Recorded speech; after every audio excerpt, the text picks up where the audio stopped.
अस्सलामुअलैकुम वरहमतुल्लाह। उम्मीद करता हूँ आप हज़रात खैरियत से होंगे। अज़ीज़ साथियों, बड़ा अफसोस हुआ कि एक बार फिर करोड़ों मुसलमानों के जज्बात से खेलने की कोशिश की गई, करोड़ों मुसलमानों के दिल को ठेस पहुँचाई गई। यानी नरसिंहानंद ने हुज़ूर सैयद आलम सल्लल्लाहु तआला अलैहि वसल्लम के शान मुक़द्दस के अंदर नाज़िबा कलिमात कहे, हुज़ूर सैयद आलम सल्लल्लाहु तआला अलैहि वसल्लम के शान मुक़द्दस के अंदर गुस्ताखी की। इससे पहले भी कुछ लोगों ने गुस्ताखियाँ की, लेकिन उन पर कोई कार्रवाई नहीं की गई। हालांकि मुसलमान सब कुछ बर्दाश्त कर लेता है, लेकिन हुजूर सैयद आलम सल्लल्लाहु तआला अलैहि वसल्लम की शान मुक़द्दस के अंदर गुस्ताखी हरगिज़ बर्दाश्त नहीं करता। क्योंकि मुसलमान अगर सबसे ज़्यादा किसी से प्यार करता है तो वो अपने आका व मौला जनाब अहमद मुज्तबा मोहम्मद मुस्तफ़ा सल्लल्लाहु तआला अलैहि वसल्लम से करता है। मुसलमान अपना सब कुछ हुजूर सैयद आलम सल्लल्लाहु तआला अलैहि वसल्लम के लिए कुर्बान कर सकता है, लेकिन हुजूर सैयद आलम सल्लल्लाहु तआला अलैहि वसल्लम की शान में गुस्ताखी हरगिज़ बर्दाश्त नहीं कर सकता। इस नरसिंहानंद ने हुजूर सैयद आलम सल्लल्लाहु तआला अलैहि वसल्लम की शान मुक़द्दस के अंदर गुस्ताखी करके करोड़ों मुसलमानों के जज्बात को ठेस पहुँचाई है, करोड़ों मुसलमान के दिल को तोड़ा है। हम हुकूमत हिंद से मुतालबा करते हैं कि ऐसे पाखंडियों को जल्द अज जल्द कैद किया जाए और सलाखों के पीछे छोड़ा जाए, क्योंकि इससे पहले भी हमारे आका मौला जनाब अहमद मुज्तबा मोहम्मद मुस्तफ़ा सल्लल्लाहु तआला अलैहि वसल्लम की शान मुक़द्दस के अंदर गुस्ताखी की। यानी रामगिरी बाबा जिसने हुजूर सैयद आलम सल्लल्लाहु तआला अलैहि वसल्लम की शान मुक़द्दस के अंदर गुस्ताखी की, मुसलमानों ने सड़कों पर उतरकर प्रोटेस्ट किया, उसके ख़िलाफ़ अपनी आवाज़ बुलंद की, लेकिन हुकूमतों ने उस पर कोई कार्रवाई नहीं की। आज भी वो खुला हुआ घूम रहा है। हालांकि 50 से ज़्यादा उस पर FIR हो चुकी, लेकिन अभी तक उसे गिरफ़्तार नहीं किया गया। इससे पहले नुपुर शर्मा जिसने हमारे आका मौला जनाब अहमद मुज्तबा मोहम्मद मुस्तफ़ा सैयद आलम सल्लल्लाहु तआला अलैहि वसल्लम की शान मुक़द्दस के अंदर गुस्ताखी, और अति नरसिंहानंद ने भी कुछ दिनों पहले हमारे आका मौला जनाब अहमद मुज्तबा मोहम्मद मुस्तफ़ा सैयद आलम सल्लल्लाहु तआला अलैहि वसल्लम की शान मुक़द्दस के अंदर गुस्ताखी की थी।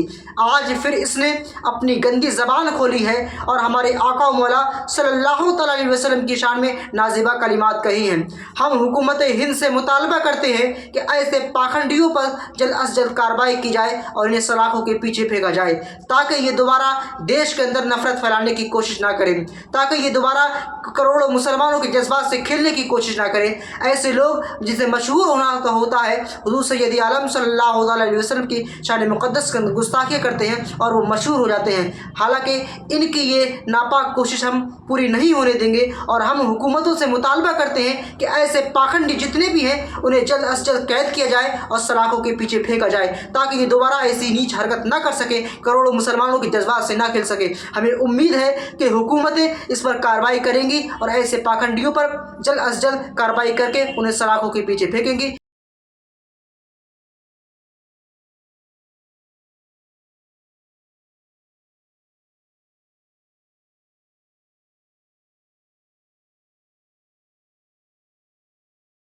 इन लोगों की मांगे हैं, एक एक करके इन लोगों से बातचीत करूंगा और ये जानने की कोशिश करूंगा कि आखिर और इन लोगों की क्या मांगे हैं। हमारे साथ हैं AIMIM के पश्चिम अध्यक्ष हैं मेहताब चौहान जी। आपसे जानना चाहूँगा, आप लोग आए हैं SSP ऑफिस पे, क्या मांगे, क्या मामला है?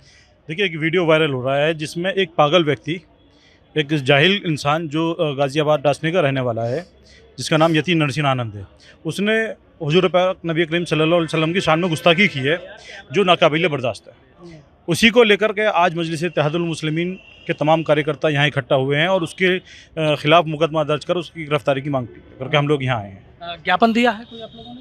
हाँ, हम लोगों ने तहरीर दी है SSP साहब को, हम लोगों ने मिल करके उस पर मुकदमा दर्ज कराने के लिए एक तहरीर दी है। अच्छा, गाजियाबाद में तो मुकदमा हो गया? गाज़ियाबाद में हो गया, वो बात सही है, लेकिन पूरे हिंदुस्तान का मुसलमान में आक्रोश है इसको लेकर के। ऐसे लोगों के खिलाफ हर जगह मुकदमे होने चाहिए, ताकि ये कोई पहला बयान नहीं है इनका। इससे पहले भी इन लोग यती नरसिंहानंद ने बहुत गलत बयान दिए हैं। इनकी मानसिकता से लगता है कि ये धर्मगुरु नहीं है, इनकी मानसिकता एक आतंकवादी वाली है। क्योंकि इनका अभी एक वीडियो और वायरल हुआ था जिसमें ये लोग कह रहे हैं कि मदरसों को जो है बम से उड़ा देना चाहिए। तो एक धर्मगुरु की मानसिकता तो नहीं हो सकती। किसी धर्म के अंदर इस तरह की बात करने की इजाज़त नहीं है। बताइए, आप सनातन धर्म के मानने वाले हैं, सनातन धर्म की किस किताब में लिखा हुआ है कि आप दूसरे धर्म के लिए इस तरह के शब्दों का इस्तेमाल करेंगे? तो इसी को लेकर के आज मजलिस इत्तेहादुल मुस्लिमीन का पूरे उत्तर प्रदेश के अंदर इसी तरह से हर जिले के अंदर उसके खिलाफ मुकदमा कायम कराने की मांग को लेकर के सब जगह इसी तरह से इकट्ठा लोग। महानगर अध्यक्ष इमरान आनंद से, इमरान भाई मुझे बताइए, लगातार एक के बाद एक बयान चलते रहते हैं उनके? हाँ बिल्कुल, यति नरसिंह आनंद एक क्रम है, समझिए मेरी बात को, ये क्रम है। एक क्रम के अंदर पहले नूपुर शर्मा, उसके बाद महाराष्ट्र के अंदर ये हुआ और आज गाज़ियाबाद के अंदर ये एक वीडियो वायरल हुआ है यति नरसिंह आनंद का। हम ये कहना चाह रहे हैं कि क्या ऐसा क्या वजह है कि हिंदुस्तान के मुसलमानों की आस्थाओं का सम्मान नहीं किया जा रहा है? ऐसी क्या वजह है कि सरकारें इन लोगों को छूट दे रही हैं? आप जो नासिक के अंदर हुआ महंत रामगिरी, आप उसको अरेस्ट नहीं कर सकते हैं, आप नूपुर शर्मा पर एक्शन नहीं लेते हैं। आज यति नरसिंह आनंद पर अगर एक्शन नहीं होता है तो हम क्या माने कि हिंदुस्तान का मुसलमान यहाँ पर अपनी आस्थाओं को कैसे बचाएगा? ये जिम्मेदारी सरकारों की है, ये जिम्मेदारी प्रदेश और केंद्र सरकार की है कि आप यहाँ पर इंसाफ का पैगाम दें। अगर हिंदुस्तानी नहीं, दुनिया के मुसलमानों का मसला है, सुनिए ना मेरी बात, पूरी दुनिया का मुसलमान, उत्तर प्रदेश मेरठ नहीं, हिंदुस्तान नहीं, पूरी दुनिया का मुसलमान नबी करीम हुजूर सल्लल्लाहु अलैहि वसल्लम की शान में गुस्ताखी बर्दाश्त नहीं करेगा, वो अपनी जान दे देगा। ये सरकारों को तय करना है कि मुसलमानों को रोड पर निकल कर आना है कि आप इंसाफ का पैगाम देंगे। किस तरह से आप कैसे कह सकते हैं कि आप रावण की जगह अल्लाह के नबी का पुतला जलाएं? किसकी हिम्मत हो सकती है इस देश के अंदर? और वो कहते हैं कि मदरसों को बम से उड़ा दिया जाए। क्या वो सनातनी व्यक्ति हो सकते हैं? सनातन धर्म के अंदर अगर कोई चींटी भी पैर के नीचे आए तो वो भी जीव हत्या मानी जाती है, उसको भी पाप माना जाता है। और वो मदरसों को बम से उड़ाने की बात कर रहे हैं, ये विकृत मानसिकता के लोग हैं। कहाँ से बम आएंगे इनके पास? सवाल ये है, कहाँ से बम आएंगे इनके पास? इनकी जाँच होनी चाहिए, क्या संबंध है इनका, कौन इनको बम प्रोवाइड कराएगा जो मदरसों को उड़ाने की बात कर रहे हैं? और किस तरह से इस मुल्क के अंदर मुसलमानों के अंदर और हिंदुओं के अंदर और तमाम मजहब के लोगों के अंदर बांटने की राजनीति चल रही है। सवाल सबसे बड़ा ये है कि सरकारें क्यों खामोश हैं? हिमाचल की सरकार खामोश है, अब उत्तर प्रदेश की सरकार 29 तारीख का वीडियो है, कोई अभी तक एक्शन नहीं है। नूपुर शर्मा पर कोई ऐसा एक्शन नहीं है, महंत रामगिरी पर कोई एक्शन नहीं है। ये क्या पैगाम दे रहे हैं आप हिंदुस्तान के मुसलमानों को? आप ये बताना चाह रहे हैं कि आप हम दोयम दर्जे के शहरी हैं, कि हिंदुस्तान के संविधान के अंदर हमारी आस्था नहीं है, कि यहाँ पर आस्था सिर्फ हिंदुओं की है? नहीं मेरे भाई, यहाँ तमाम लोगों की आस्था का सम्मान किया जाएगा। ये देश आस्था नहीं, ये देश कॉन्स्टिट्यूशन से चलेगा और कॉन्स्टिट्यूशन ये इजाज़त देता है कि हम अपने आस्था का सम्मान करें और दूसरे वाले को भी अपनी आस्था का सम्मान करना सिखाएं। गाजियाबाद में तो मुकदमा कायम हो गया, आप लोगों की मेरठ में भी मांग है? हाँ बिल्कुल, हमारी मेरठ के अंदर मांगे। गाजियाबाद में अगर मुकदमा दर्ज हुआ अच्छी बात है, गिरफ्तार नहीं हुए ना वो। हम तमाम जहाँ पर मजलिस इत्तेहादुल मुस्लिमीन उत्तर प्रदेश के तमाम शहरों के अंदर आज FIR दर्ज करा रही है। मैंने पहले भी कहा, मैंने पहले जब महंत रामगिरी का मसला हुआ मैंने उस वक्त भी ये बात कही कि फरवरी के अंदर मौलाना सलमान अजरी साहब ने जूनागढ़ के अंदर जब बयान दिया तो आज फरवरी से आज तक वो जेल में है। एक बयान क्या, एक शेर पढ़ा उन्होंने, उस पर आज तक जेल में है। और एक क्रम है, बाकायदा एक क्रम है, कभी महंत रामगिरी, कभी नूपुर शर्मा, अब यति नरसिंह आनंद, ये क्रम है। इनको छूट क्यों दी जा रही है? सवाल सबसे बड़ा ये है।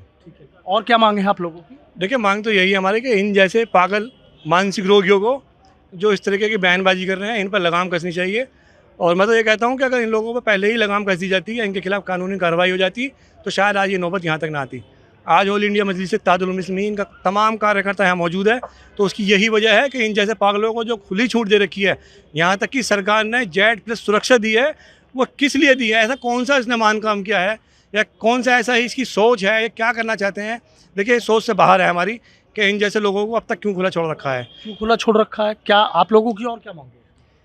हमारी मांग ये है कि इस तरह के लोगों को, क्योंकि ये इस तरह के लोग पहले बयान नहीं दिया, इस तरह के और लोगों ने बयान दिया है। हमें लगता है कि शायद इनको केंद्र और प्रदेश की सरकारों का संरक्षण प्राप्त है और कहीं न कहीं एक योजनाबद्ध तरीके से कराया जाता है। इस देश में जो खाई खिंचती जा रही है हिंदू मुस्लिम, इसको ताने बाने को तोड़ने का ये एक षड्यंत्र है। इस षड्यंत्र के तहत ऐसे लोगों को भेजा जाता है, इस तरह के बयान दिलवाए जाते हैं। ठीक है। तो देखिए किस तरीके से AIMIM पूरी तरीके से गुस्से में है। सीधा ये लोग कह रहे हैं कि भले गाजियाबाद में मुकदमा कायम हो गया हो, लेकिन मेरठ में भी मुकदमा कायम होना चाहिए, और मुकदमा कायम होने से नहीं, उनकी गिरफ्तारी होनी चाहिए, चूँकि लगातार वो इस तरीके के बयान दे रहे हैं। यदि ये